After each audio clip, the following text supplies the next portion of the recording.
Hey everybody, welcome down to the channel, and in today's video we are going to be looking at the best driver and the best driver setup that you can use to maximize your distance. So first of all, let's have a look at the driver and particularly the age of a driver. Now I do club reviews on my main channel.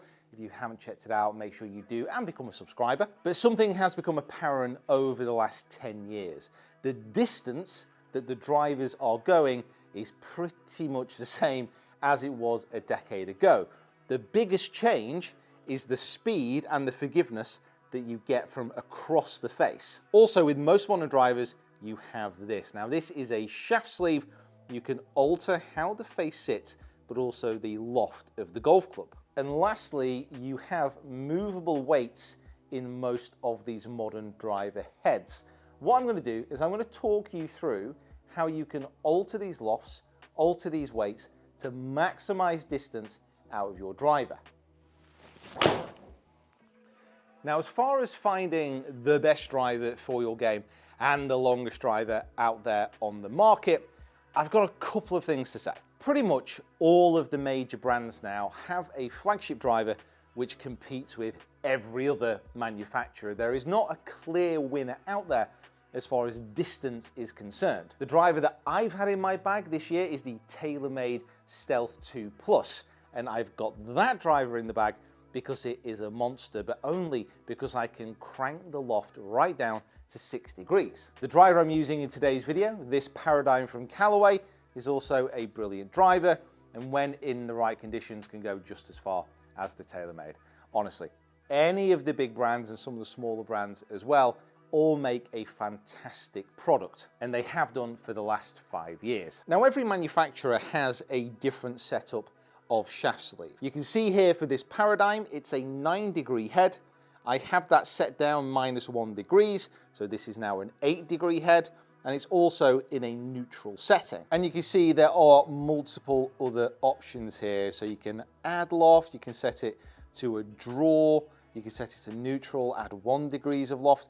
So all these are designed to really fine-tune what you want to do with a driver. And this is where the first slightly confusing fact about driver heads comes in. So you may have understood that if you have a very low loft, that's going to hit the ball further. It all depends on what your swing speed is and what your launch angle is on the driver. So we're going to talk through that, but then we're also going to explain how you can get set up and maximize your launch conditions to get the biggest distance possible. So for this driver, I've got it set down at 8 degrees. Now what I'm going to do here is I'm going to move my swing at about 100, 105 miles an hour.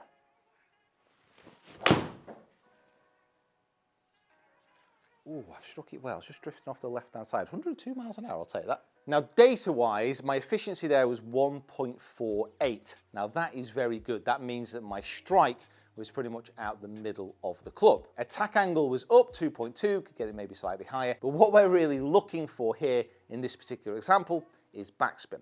Now, my backspin there was 2,080 revs per minute. So that is how much the ball is spinning backwards as I hit. Now I'm going to swing the same driver in exactly the same settings at about 80 miles an hour.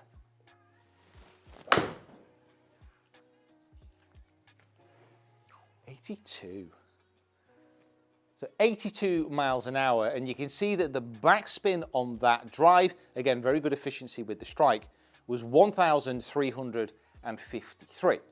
Now, I've swung at a slower swing speed. The ball has obviously gone less distance, but it's not carried as far as it should do because the backspin is very low. Okay, so I've cranked the loft up by 2 degrees, and I've also put it in a slight draw setting.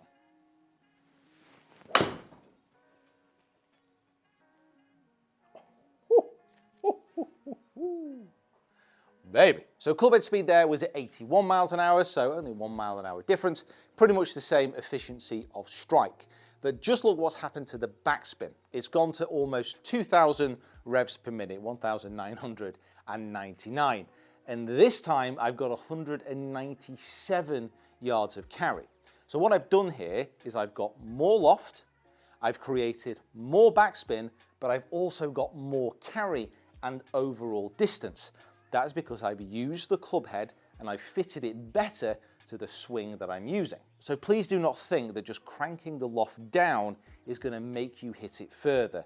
Often we need to match spin, launch, and all these different factors into the swing that you have to get the maximum distance. Now have a look at these two drivers and notice the difference. On the Stealth Plus here, you can see that there is a weight directly behind the club face, whereas the weight on the Paradigm here is more focused in the back of the club. The reason for this is that the Stealth has its center of gravity further forward in the club head, rather than the Paradigm that has tried to push it as far back as possible. This type of driver is generally going to be more forgiving.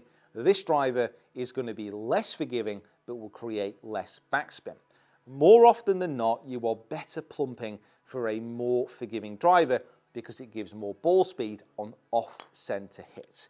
If you think about your driving and think about how often you actually strike the center of the face, you're going to get more out of a more forgiving driver. But again, it depends on how you strike it. So hopefully that gives you a bit of a better idea about how you can adjust and set your driver. I would always recommend, if you are getting a new one, to get custom fit. But if you have a driver that you're happy with, how can we get you set up to hit the ball as far as possible? Now, I've done quite a few videos on driver distance, and I'll leave the links at the end of this video, but here is a really solid basis that you can use to power the drive forward. We want the ball position more towards the front foot. You can see here how it's pretty much bang on the left heel. That allows me to keep my center behind the ball. We want to be hitting up on a drive. We don't really want to be hitting down. The reason for that is if we can hit up on a drive, we can launch the ball up into the air and reduce the amount of backspin that we've spoken about, because we want to be finding that nice little sweet zone. If we can launch the ball into the air with about 2,000 revs of spin and launch it at about 15 to 17 degrees, that's going to have a fantastic amount of carry, and it's going to release on the fairway when it lands. So that wide setup, center behind the ball, and I'm going to focus on moving this club up through impact. I've still got it set at 11 degrees. Let's see if we can maximize launch and spin.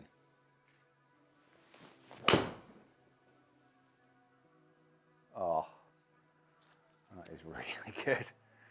So it's all about just maximizing that launch. So if we're kind of hitting it like this, about 16 degrees launch angle, keeping the backspin around 2,000, that's just going to get the most possible distance that you can from the swing. Right guys, hopefully you have enjoyed this video. Make sure that you continue your swing quest and continue improving your driving by watching these videos here.